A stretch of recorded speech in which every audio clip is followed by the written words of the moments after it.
En ces jours-là, deux hommes marchaient vers Emmaüs, à quelques kilomètres de Jérusalem, on ne sait trop où.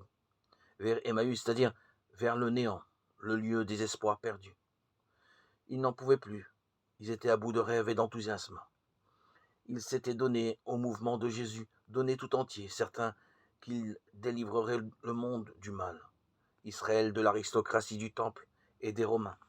Dans le mouvement de Jésus, il n'occupait pas les premières places. Il faisait partie de ces anonymes qui appelaient les bonnes gens à venir écouter le maître, qui organisaient ses déplacements, qui contenaient parfois ses auditeurs, réconfortaient ceux qui n'avaient pu l'approcher de près, lui parler ou toucher son manteau. Ils n'en demandaient pas plus. Ils étaient prêts à tout sacrifier pour l'aider.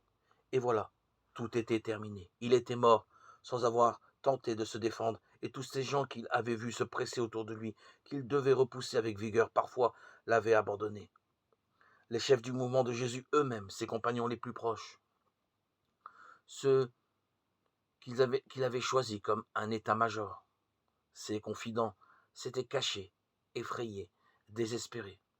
On racontait même que Pierre, toujours prêt à se mettre en avant pour tout, pourtant toujours prêt à parler pour les autres, avait juré, certifié, qu'il ne connaissait pas Jésus. Voilà, c'était fini.